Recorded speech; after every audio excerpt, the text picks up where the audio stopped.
Assalamualaikum warahmatullahi wabarakatuh. Perkenalkan, saya Dina Nisa dengan NIM 2009378 dari kelas 2A Pendidikan Bisnis.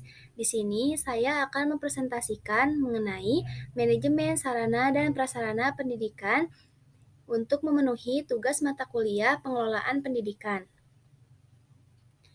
Yang pertama, ada pengertian manajemen. Istilah manajemen berasal dari kata kerja to manage yang artinya mentutor, mengemukakan, mengendalikan, mengelola, menjalankan, melaksanakan, dan memimpin. Manajemen adalah proses mencapai hasil melalui orang lain dan dengan memaksimumkan pendayagunaan yang tersedia.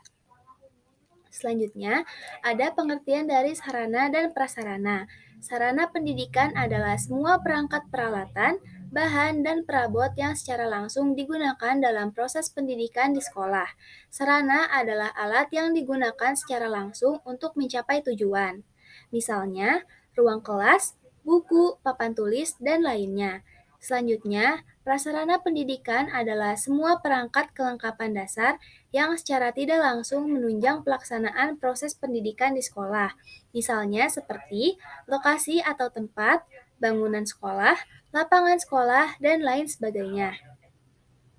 Selanjutnya ada pengertian sarana dan prasarana pendidikan.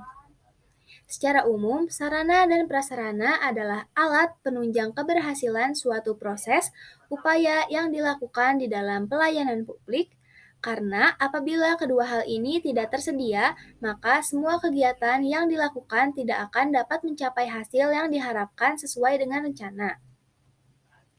Selanjutnya, sedangkan menurut keputusan Menteri P dan K nomor 79 tahun 1975, sarana pendidikan terdiri dari 3 kelompok besar, yaitu yang pertama, bangunan dan perabot sekolah.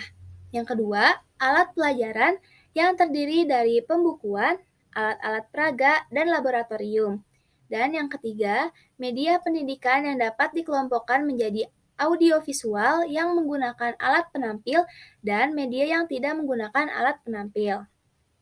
Selanjutnya, berdasarkan Peraturan Pemerintah Nasional Republik Indonesia Pasal 1 Nomor 19 Tahun 2005 tentang Standar Sarana Prasarana menyatakan bahwa standar sarana prasarana adalah standar nasional pendidikan yang berkaitan dengan kriteria minimal tentang ruang belajar, tempat berolahraga, tempat beribadah, perpustakaan, laboratorium, bengkel kerja, tempat bermain, tempat berkreasi, dan tempat sumber belajar lain yang dipergunakan untuk menunjang proses pembelajaran, termasuk penggunaan teknologi informasi dan komunikasi. Selanjutnya ada komponen kegiatan manajemen sarana dan prasarana pendidikan. Yang pertama ada perencanaan sarana dan prasarana pendidikan, merujuk kepada keseluruhan proses penyusunan daftar kebutuhan, pembelian atau pengadaan, inventarisasi, penyimpanan, pemeliharaan, dan penghapusan sarana dan prasarana pendidikan di sekolah. Selanjutnya, pengadaan sarana dan prasarana pendidikan. Pengadaan sarana dan prasarana pendidikan di sekolah pada dasarnya merupakan upaya merealisasikan rencana pengadaan yang sudah disusun sebelumnya. Selanjutnya ada penyimpanan.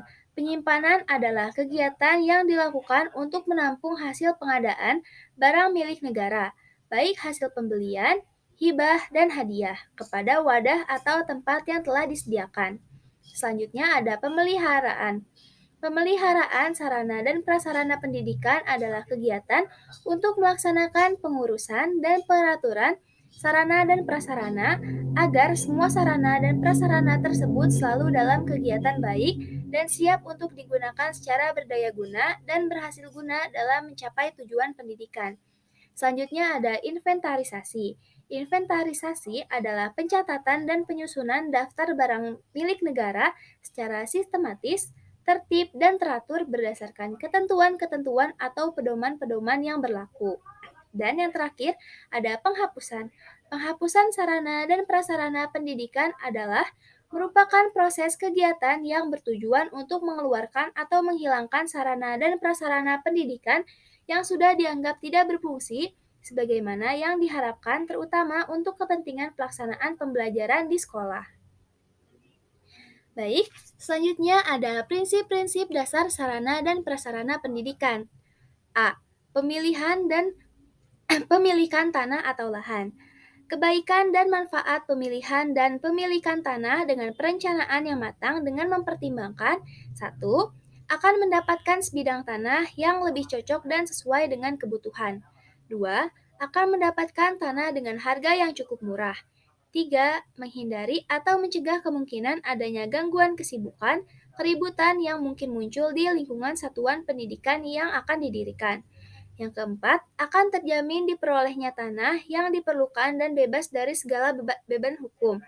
Nah, selanjutnya yang B, kriteria dalam pemilihan. Kriteria mesti memperhitungkan keadaan dan kebutuhan peserta didik antara lain. Yang pertama, mudah dicapai dengan berjalan kaki ataupun berkendaraan. Yang kedua, terletak di suatu lingkungan yang banyak hubungan dengan kepentingan pendidikan. Yang ketiga, cukup luas, bentuk maupun topografinya. Yang keempat, mudah menjadi kering jika digenangi air, bebas dari pembusukan dan tidak merupakan tanah yang konstruksinya adalah hasil pembuatan atau timbunan atau urugan.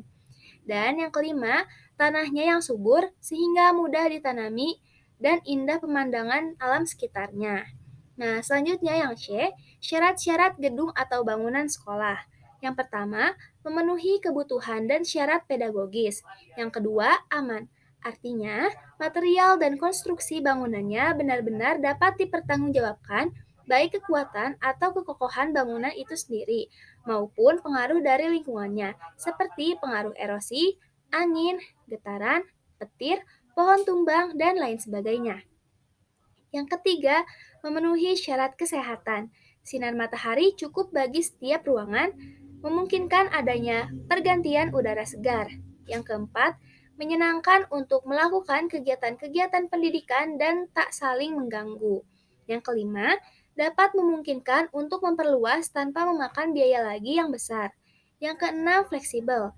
Artinya, melihat kebutuhan hari depannya dan pula dapat diubah-ubah setiap saat diperlukan. Yang ketujuh, memenuhi syarat keindahan, dan yang kedelapan adalah ekonomis. Selanjutnya yang D, yaitu syarat perabot sekolah.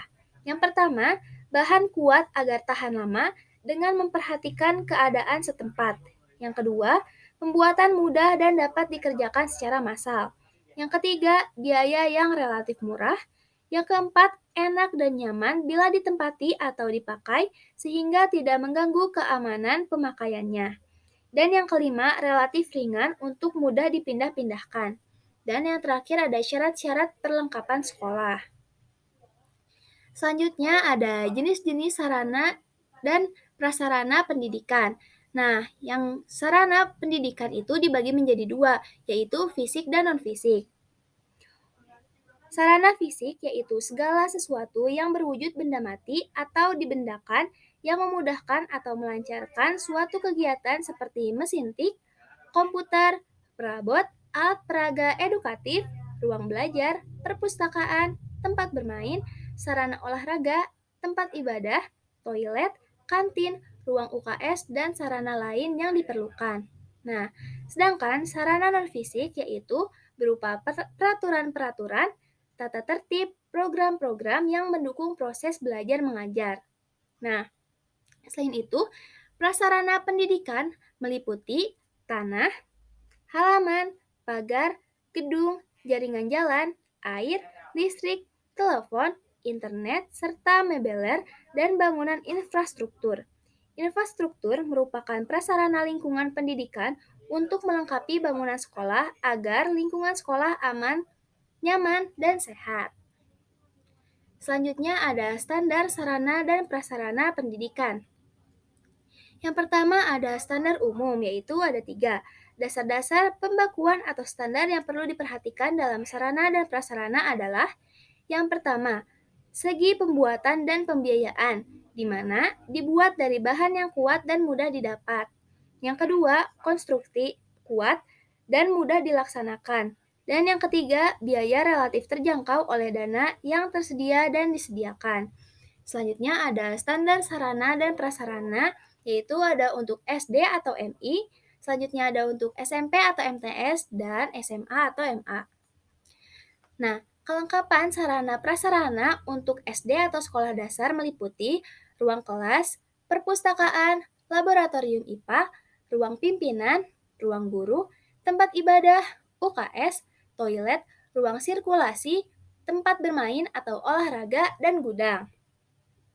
Sedangkan kelengkapan sarana dan prasarana untuk SMP atau sekolah menengah pertama adalah ruang kelas, perpustakaan, laboratorium IPA, ruang pimpinan, ruang guru, ruang konseling, tempat ibadah, ruang organisasi siswa, UKS, toilet, ruang sirkulasi, tempat bermain atau olahraga, gudang, dan tata usaha. Dan selanjutnya, kelengkapan sarana dan prasarana SMA atau sekolah menengah atas yaitu meliputi ruang kelas, perpustakaan, laboratorium fisika, laboratorium biologi, laboratorium kimia, laboratorium komputer, dan laboratorium bahasa. Dan juga adanya ruang pimpinan, ruang guru, tempat ibadah, ruang organisasi siswa, UKS, toilet, ruang sirkulasi, tempat bermain atau olahraga, gudang, tata usaha, dan ruang konseling. Selanjutnya, pengendalian sarana dan prasarana pendidikan. Ada tiga. Yang pertama, tata ruang dan bangunan sekolah. Yang kedua, penataan perabot sekolah. Dan yang ketiga, penataan perlengkapan sekolah. Dan yang terakhir adalah kesimpulan dari manajemen sarana dan prasarana pendidikan. Sarana dan prasarana pendidikan sangatlah bermanfaat dan berperan penting untuk menunjang kelancaran proses pendidikan. Karena meskipun KBM atau kegiatan belajar mengajar sudah baik, namun jika tidak didukung dengan alat-alat atau sarana prasarana pendidikan, maka hasil yang dicapai tidak akan sesempurna yang diharapkan. Sekian dari saya, mohon maaf bila ada kesalahan. Wassalamualaikum warahmatullahi wabarakatuh. Terima kasih.